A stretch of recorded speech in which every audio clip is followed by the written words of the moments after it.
Hello everybody, and welcome to another Future of the Fortress. This is a monthly Q&A that Tarn Adams does on the Bay 12 forums.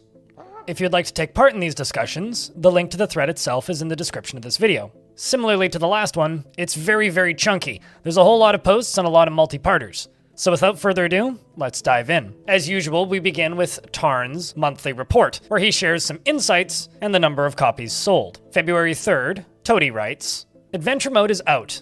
That's cool. We're discussing the next steps and should have information by next week. There should be an update to the dev pages at that time. January saw 16,000 copies sold, a bump for adventure mode, and the mission continues." First question comes in from Rhino, and they say, "When you suggest that maxing out the myth slider might eventually result in worlds that don't use the raws at all, do you imply that absolutely all game content is replaced by procedurally generated equivalents? Much is said about playing as procedural races, but does this even mean that their livestock will be procedural? The trees they cut down are procedural trees, and the grass is procedural. The minerals they dig, the liquids in the lakes, and is it a fantastical dawn to the smallest unit because the raws are primarily there to serve as being static, and therefore typically a real-world content? Although some of the raw-defined content is definitely magical, but there is an inherent link between that which is magical and that which is procedural. For example, dragons are a product of the raws, but it has been suggested that they might become procedural. So does that imply anything about the potential proceduralness of unicorns, trolls, sea monsters, gnomes, etc.? And Tarn's response is, yeah, that's correct. Everything. Water and magma are harder because we haven't done fluids yet, and some other elements like rain and snow and moon and sun are still hard-coded. But the goal is to allow more and more things to be changed, and then when you max the slider, those things will be changed. And Tarn continues, "Our future human society generator, for instance, doesn't need to be related to magic at all. And our grass generator could make magical or non-magical grasses. And yeah, dragons generated in a restrained procedural way means that it'll be possible for anything else, since dragons are in the raws. Though for vanilla, there would be the time constraint of actually doing it.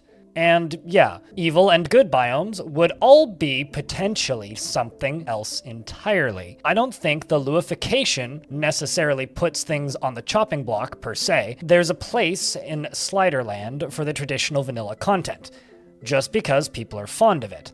I don't think Gorlax will ever not be a part of a mid-slider Dwarf Fortress world, for example. But sliding away from fantasy and magic towards reality would potentially remove them, and sliding far towards the procedural world would potentially remove them." And a question from Inarius, and they say, "I remember quite a long time ago, you spoke, or wrote, about something like a procedural tech progress tree, which would involve researching and pondering about things that would make real progress. On one hand, and on the other hand, knowledge traveling from places to places with travelers and thinkers, leaving isolated places backwards, etc. And I remember too, you speaking or writing about false progress, leading to nothing. False philosophy, heresy, spreading the same way. Am I inventing or badly remembering, or is this still something on the table?" And Tarn's response is, yeah, the idea of a procedural tech or knowledge tree with procedural effects has come up in various forms over the years, and it's all still on the table. I think games have these now, but we'll still have some fun with it. And a question from Astix, and they say, "When the adventure beta is integrated into the main branch, would it be helpful to describe adventure mode inside the game as still a work in progress, similar to the Steam blog posts introducing the mode with regards to?" And Tarn's response is, "We decided against labeling it in this way. It's never going to be an RPG as people consider them, since we've intentionally avoided certain genre conventions. Fortress mode is still a work in progress as well. Same as with early access versus the game. If we can't ever draw the line, it feels best to just let it grow at its pace. But I do understand that the adventure mode doesn't have as tight a loop as Fort mode, and overall hasn't had as much work done. So it's not clear-cut, and we're continuing to mess with tooltips and descriptions." Another question from Astix, and they say, "Is it possible to allow players to quickly transition to adventure mode and back during Fortress mode with no delay?" And Tarn's response is, there are various issues with this. At the heart of them is the time difference, and the overall effects that has on everything else. Adventure mode is 144 times more granular, time-wise, and as things stand, the fort mode action would stop while you're playing an adventurer, and vice versa, more or less. There will be more and more connections between the modes, but I'm not sure we'll ever go for an infinite anytime switch as a base default on option. And a question from Lariern. I'm butchering that one.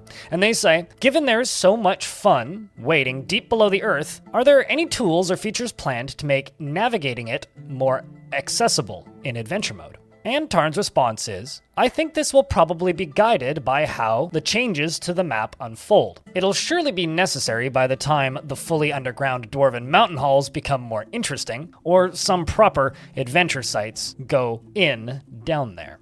And a follow-up question, and they say, as the myth's development hits its stride, will there be some predictability in the magicalness of the remnants? And Tarn's response is, the main idea here was for this to be guided by the creation myth, and whatever else contextualizes them. But the base type clearly has some impact on it, and could in fact be decided by the original mythical connections. Also, this is already true to some extent. The power list for magical items made of certain remnants is restricted by the sphere, which also determines the material type. Another one from Lauren, and they say, on that note, will there be more magical artifacts beyond remnants, and those that are dwarf made? And Tarn's response is, there are a few magic items already, and yeah, we're just going to continue expanding. A question from NMJ, and they say, many supernatural creatures are created in interesting ways within the game. Example, vampires and were-creatures result from deity curses. Do you think you might expand on mummies? Imagine allowing the player to create adventure mode mummies by introducing an embalming feature to tombs in fortress mode, complete with canoptic organ jars. Your mummy might even awaken during fortress mode if the tomb you've prepared for him is disturbed by thieves sent by villains. And Tarn's response is, yeah, as with a lot of supernatural stuff, there are basically a zillion ways to go. It would be amusing to have a pop-up that lets you change modes in the middle of the fort game. Mostly, we'd been thinking of controlling squads and that sort of thing, but controlling a monster would be entertaining. A question from Balrog Shur, and they say, are there any plans or ideas regarding material properties? To be specific, I was thinking of things like how pigtail fabric feels to the touch versus silk. Admittedly, this doesn't strike me as especially applicable to gameplay, but I could see it being attached to or communicated via the dwarves' preferences. Subthought, if this is how woolens in real life can be helpful in cold weather, but that seems like a little more involved kind of thing to implement. And Tarn's response is, we have some throwaway lines here and there, but they don't actually mean anything. And like you say, it's harder to give them meaning. Dwarf preferences is one way, though it'd be a bit tricky to get that usably to the player. It's more indirect than color to go find. We have lots of underutilized magical material descriptions, first through the divine materials and now with the remnants as well. And the next changes will probably come in that direction. The next question comes in from Stoyang, and they say, given that adventure mode is ready, and you are going back to focusing on the game as a holistic item, do you see yourself going back to the work before the Steam release that was focused on villains and related topics? I know there has been a lot of talk about myth and magic, but are there any large topics that you still want to tackle before diving into myths and magic? How has the collaboration with another developer changed your style or perspective on how you write code? What new coding tricks have you learned from Putnam, or vice versa? And Tarn's response is, the dedicated work on villains that was set to last another year or so isn't tenable in the current model. It'll have to be cut up into pieces, like the map rewrite and everything else. In the same vein, there won't really be diving, in the old sense, or large topics tackled in isolation, everything in pieces. I've picked up a few bits of more modern syntax, and I'm using version control now. I haven't had a chance to learn the multi-threading that's been going on, but it's all sitting there now, in case I want to attempt it for any new edition. And a question from Jurist Mick Hates Elves, and they say, now that the adventure mode update is out, do you have anything in mind that you're planning to work on next? Do you still intend on finishing up the villain and army arcs, like the roadmap says? Or have your plans changed? If so, what's next? What are your goals for the future army and villain stuff? And what remains to be added or improved? Do you plan on further developing the new mythical elements in the near-ish future? Or would you rather set that aside in order to focus on other, more pressing matters for now? Does the way the game currently handle magical items allow them to do anything aside from allowing their wielder to use an interaction? Like, can they passively give a syndrome to their wielder? Do you plan on adding more spheres in the future? And are you planning to eventually make Dwarf Fortress mode more challenging, and its late game more complete? I feel like it's much easier than before. And once you've set up all of your industries and infrastructure, there isn't really anything left to do other than trying out a mega project or digging for fun. Is there any particular reason why you decided to make Adamantine blue? And Tarn quotes DPH Kraken, so I will read their response first. They're referring to the magical items here, and they say, it's just interactions with item source item power currently. You can simulate a passive effect by a self-target interaction, though it won't disappear if you remove it. And Tarn's response to that very big question is, we're planning to get the dev pages updated soon, now that regular work is about to resume. And specifics will wait for that. We have to coordinate everybody, artists and Kitfox, etc., and those calls are happening in the coming days. We only added the bit we needed for items, and it'll be interesting to see how the upcoming Lua stuff interacts with the existing raw format. And items will be one place that's going to be happening early, perhaps as the Lua beta unfolds.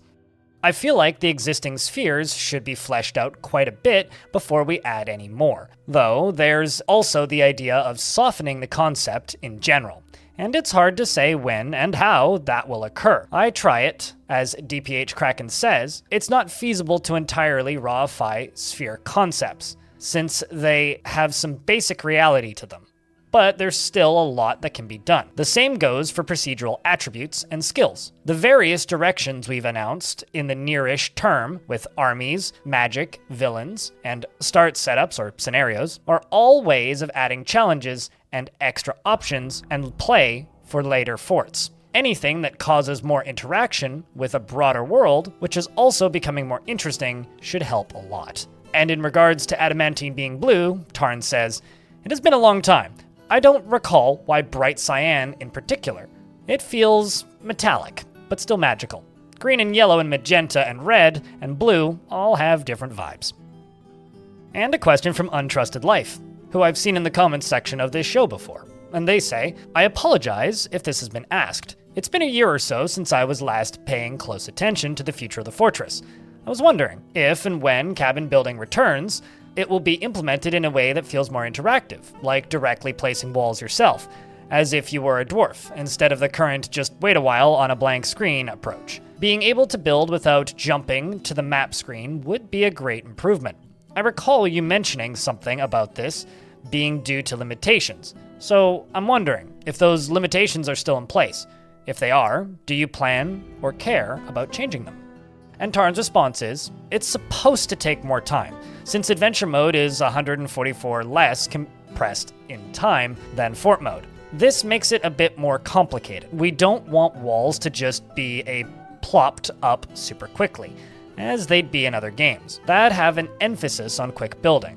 On the other hand, I don't have a problem at all with that being moddable, or an option or something. It just wouldn't be the default setting.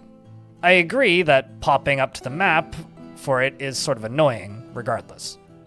Another question from Untrusted Life, and they say, I also wanted to ask if there are any plans to change how animals are acquired, making it so they need to be purchased in human cities, rather than simply declared as mine, by just walking up to them and pressing H. I noticed this particular thing wasn't mentioned in the development page. And Tarn's response is, this is up on dev. Buying livestock is under basic adventure mode skills, and then trader has a few things. Elsewhere, we also had an item about collectors and artifacts and such, so we'd like to get there at some point. The ability to snatch up random animals without it being a crime in many cases is a placeholder, first step, or whatever we call them. And another question from Untrusted Life, where they ask, I was playing the new Adventure Mode release, which is fantastic by the way, and I came across a city in my 1,000-year-old world, where half of it used one currency, while the other half used a different one. This made the coins I acquired in one shop worthless in another. Are there any plans to add some sort of bank or other feature where I can exchange coins for other currencies, since we already have counting houses, and the game tracks their value? It doesn't seem like too much of a stretch, or too much like a suggestion, right? And also, it seems like a very useful trader arc thing. And Tarn's response is, that's interesting. I wonder how they got split like that. But yeah, in the spirit of all the items making sense, we'd need some sort of minting location, and then other stuff would flow from that, most likely. It's hard to say when it would come up, obviously very economy related. And another question from Untrusted Life. Fourthly, I really miss the old Dwarf Fort talks. We could just listen to you ramble about your ideas for over an hour. Any plans to bring those back? I think I listened to them so much that I even started talking like you when discussing my own projects. And Tarn's response is, it's hard, since there's only so much time. I do tend to ramble in interviews, and these still happen from time to time. Sometimes even on this YouTube channel. Another question from Untrusted Life, and they say, is it planned that adventurers can be the wizard building the tower, rather than just an apprentice? And Tarn's response is, yep. Back in the notes, which are pretty old, but still basically correct, the first step was being an agent of the wizard, the coven, or the remnant people, and then to expand that out. The return of cabin building, related of course, and whatever. It also means, in fort mode, it will slowly become an exciting time. And another one from the Untrusted, and they say, any chance we will ever be able to sleep in friendly monasteries? And friendly of the other new sites? I started playing as a chosen and the god Ekod, so he is my dad, right? And then went to a monastery that worships my dad, Ekod, and they said I could rest there, but when I tried, it blocked me, broke my immersion, and they should at least say no. And Tarn's response is, yeah, monasteries and other mercenary order forts are all underdeveloped, partially due to the breaking off of the villain arc, where they were going to be useful subgroups for plots. Lots of things need to be done with them. And a question from Squamos, and they say, while I think I understand the reasons why, I've noticed that the ASCII UI of the game has lagged behind development of the graphical version, with things like ASCII adventure mode's lack of an overworld map present even past the mode's official post-beta release as of the 23rd. Is this indicative of the future trend to move away from ASCII graphics entirely, or otherwise relegate them to a less developed legacy feature? Or will they still continue to be supported in perpetuity, in tandem with the graphical version? With the current disparities something that will be fixed? And Tarn's response is, that one surprised me, since it used to work in pre-classic, but something obviously got screwed up. But yeah, it's all oversight. We're sticking with it, and Putnam already fixed the map for next time, so it should be incorporated. And a question from Spatula, and they say, I'm not sure if you know about this, but there's a pretty major issue with the targeting system of kill quests and troubles. Kill quests can target any historical figure of a species with large predator token, or which comes from underground. The issue that this includes creatures that have joined a civilization. This means that kill quests will often tell you to kill random innocent Gorlaks, plump helmet men, dingo men, wolf men, bear men, experiments, etc. If the quest giver is one of those species, they can even tell you to kill themselves, or their relatives. It's both sad to see and annoying, as if your lord orders you to kill one, you basically either have to become a murderer or end your agreement with that lord. I hope you fix this soon. And Tarn's response is, geez, definitely worth fixing soon. A question from Chang, and they say, I'm new to the game, so this might have been talked about or answered a while ago already. Did you ever think about making other races playable in fort mode? One of my favorite things in fantasy games is all the different playable races. Adventure mode is awesome for that. And as much as I like dwarves, it's still a shame to see the other races with their own uniqueness in the game not available to play in fort mode. I know that there is mods for that, but I'm curious to hear, if you were to make other races playable officially, what gameplay ideas might you have in mind for them? And Tarn's response is, there have been various ponderings about human mode and elf mode and so forth. The way the game works now is dwarf-oriented because of their ability to alter maps in 3D. But the others would probably work to some extent at this point, though the game is currently geared towards human villages having a much larger horizontal space, which requires elements of the map rewrite to support. But some sort of human fortress or monastery thing might work. A question from DPH Kraken, and they say, will we see more key art and splash screens and soundtracks added with future content updates? And Tarn's response is, I think so. I like the few splashy big things we have. And of course, the music is wonderful. Another question from Kraken, and they say, as Bay 12 shifts to new development strategies, are you concerned at all with coordinating the theme of what you add with the promotional art? For example, the adventure mode release was very focused, but as we move beyond arcs, it feels like it will be harder to come up with a single motif you'd want the art to show. And Tarn's response is, yeah, this is definitely a challenge we're working on, since it matters with Steam sales and that sort of thing. And at the same time, we'd also like to have more regular releases. We haven't had to grapple with this yet since we've had the two giant, clearly defined releases so far. I'm not sure what we'll get, but it will relate back to how the key art is used going forward. Another one from Kraken, and they say, is there any time frame for getting the new sound effects into the fortress and the menus? Anything that you'd want to take care of first beforehand? And Tarn's response is, it's the next big audio challenge. There were some hiccups with the scroll sounds and so forth, so we might do a bit more tuning of the adventure mode engine before we move it over.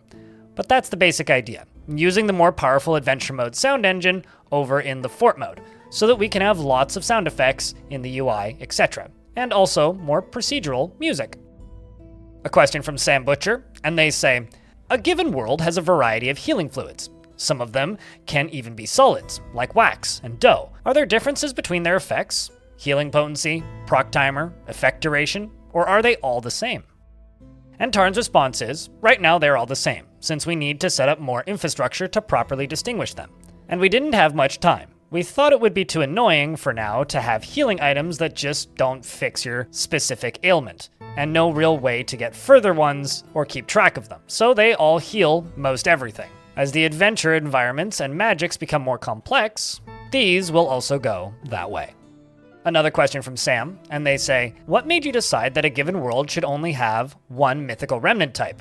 I can't help but think that having one remnant per deity, a small handful of remnant types, maybe 4 or 5 at most, would give the gameplay within a single world more variety. Having a ring on your index finger that blinds targets and another on your thumb that propels them away sounds fun. Is this sort of a balancing decision? Or maybe you were just testing the waters with this feature? And Tarn's response is, this is really just starting out, toying with the idea of primordial chaos of one kind or another. That left appropriate things behind. There will be various expansions now as we go, and a single remnant material won't be the basis of most magic most of the time. For those of you watching this video, I just want to say a real quick thank you for those of you who've taken the time to make it this far. We're not done yet. This is probably one of the chunkiest futures of the Fortress I've ever had to put together. I've been doing this show now for over 2 years, so it's been quite some time. If you've made it this far, do definitely remember to leave a comment down beneath this video, even if it's just some random nonsense. Because frankly, that's part of what makes the YouTube machine go burr, and it would make my little scribe here, Scribs, quite happy. Wouldn't it, Scribs? Of course it would. We all know it would. Sam Butcher writes, this is more of a feature request than a question. But have you ever considered making a container, backpack, pouch, contents collapsible? After raiding a goblin camp, I ended up having a lot of coin stacks in my pouches, meaning that I needed to scroll a long way down to interact with a newly picked up item in my inventory, like meat or equipment. But not too far, since the bottom of my inventory is taken up by whatever fluids my character is coated in, like rain, water, or blood. I know that you're sick of making UI elements, but it would be very convenient to be able to hide and show the contents of a backpack or pouch with a bottom. And Tarn's response is, it has been a topic for years. Variously, it'd be reasonable for the lists to be more usable, but it's just kind of tied up with data and losing stacking or other elements. Perhaps things are stable enough now in the new interaction for the UI element version of it to be considered again. Another question from Sam Butcher, and they say, speaking of coins, Are there plans to add item stacking in the near future? This feature feels too basic and quintessential to be absent in the game, which involves a lot of item collecting. Hell, if stacking was a thing, the problem mentioned in question 3 would mostly go away. And Tarn's response is, regarding stacking, it's an issue of handling data loss of various sorts, and whether the necessary comparisons can be done rapidly or should be done at all. Temperature, engravings, and improvements, and splatter, etc. And a question from Rukus, and they say, after reading old changelogs for some info, I found that line in 47.05 stopped corpse raising, shape-shifting, and non-living vampire visitors. So are necromancers and intelligent undead not supposed to visit the fort? But it is one of the most interesting and fun things that can happen in the visitor-oriented or undead-themed fortress. I know the fix is not working right now, and it's good in my opinion, because they are a good source of stories. Maybe instead of removing it as a bug, they should be a setting, similar to vampire migrants, or werebeast attacks in the Steam version. And Tarn's response is, one of the big things we want to do is have people respond in general more to magical and mythical things as they might. Whether that could mean we'd like to get to the point where people could get used to an intelligent undead that isn't murdering everybody. But it's odd when it's just a bug. Probably not rushing to fix it, unless the necros are ruining too many forts. Personally, I think they should still visit, but unless there's necromancers in your fort, they should disguise the fact that they're necromancers. Just saying. A question from Rorax, and they say, adventure mode camera movement makes me physically ill. Any plans to introduce a fixed screen view option, similar to what Caves of Cud has? And Tarn quotes Chikawa, so I will read their response first. Caves of Cud is a dungeon crawler with monitor-sized levels that fit the screen without scrolling. That's not really going to work so well in Dwarf Fortress, with the area the player can see already taking up the entire height of the monitor. I imagine his problem with adventure mode is the viewport jerkily moving around to follow the player character after clicking where he wants to go. He might appreciate an option to make the viewport not auto-follow his player character around, instead allow him to control it with the keyboard and mouse options. Also, when the player moves the viewport, it should move it more than one tile at a time, so that there are fewer movements needed to reposition it where he wants it to be. Maybe if a modifier key is pressed, then it would only move the viewport by one tile. And Tarn's response is, yeah, as Jakawa says, it's not possible to go over strictly split screens, as there are too many strange situations that would happen at the edges. At one point, we had a mode where the view recentered when you approached the edge, but that is a bit less useful with the larger tiles. I can't think of another solution besides adding that back in, or a mode where there's no automatic recentering. And a question from DickbuttDeGreat, which people love to hear me say, and they say, I very much want to try out the very first version of Dwarf Fortress. Alas, dear T-Dog, a pre-release version is nowhere to be found. Forsooth, does nary a glimmer of hope yet remain? Are these versions lost media? And Tarn's response is, I'm pretty sure I have old backups around, but they likely aren't playable as games, when they even compile. Some probably work better than others, but since I was working towards a release years down the line, they were in various states of disrepair as the process went along, and a lot of cleanup, such as it was, happened near the end. It would be cool to have the very earliest digging and crafting prototypes, but it might be hard to find and certainly isn't in the UK with me at present. A question from Nope Nope, and they say, you're making it clear that adventure mode and fort mode are intended to be intertwined. Right now, it's possible to do shenanigans with retiring and unretiring forts, and adventurers at forts, etc. Do you have plans to integrate this process even further, so that, say, retiring an adventurer at a fortress immediately gives you the possibility to continue that game in fort mode at that exact time point? Or sending out squads in fort mode gives you the possibility to control the actual squad units as a party in adventure mode. These are just examples, not suggestions. If you don't have this in mind, what plans do you have for mode integration and transition? And Tarn's response is, various configurations have come up, as mentioned in the answer above. There's a cost in switching between the modes freely, as information is lost due to mechanical differences that come from the time differences. But yeah, the control of squads, the founding of sites, and the embark wagon, abstracting time passage in adventure mode, there are as many ideas as there are things to do, pretty much. It's not clear which we'll attempt first. Squad control on raids has issues of the fort being offloaded and reloaded, which is a bit disruptive to what's going on, or time freezing in the fort while you're away, which has different problems. But that was on the table. Another question from Nope Nope, and they say, Armok right now exists only as a meme, re myth and magic. Do you have plans to make the creator actively take place in a worldly affairs, as opposed to lesser deities? And Tarn's response is, it has come up from the beginning, because of the Armok predecessor. This feels like the kind of thing that should come out of editors and constraints and configurations. As an example, or default world option, it certainly puts the thumb on the scale in the violence direction, so it wouldn't be there every time if we go that way. Another question from Nope Nope, and they say, is the knowledge system planned to be a tech tree of sorts, unlocking stuff and eventually moddable? And Tarn's response is, that's the long-term goal. There's a lot of work to get that done, and there are difficulties to overcome in terms of things that are missing, since it just makes the game less in many circumstances. Another question from Nope Nope, and they say, will the moon play a role in myth and magic beyond the notional presence in the calendar? Generally speaking, what are your plans for astrology and astral bodies, such as the sun, ominous comets, and the sun, mysterious material meteorites, etc., if anything? And Tarn's response is, we'd love to generate them all, of course. If we don't get a chance to do a space game, Dwarf Fortress should be the space game.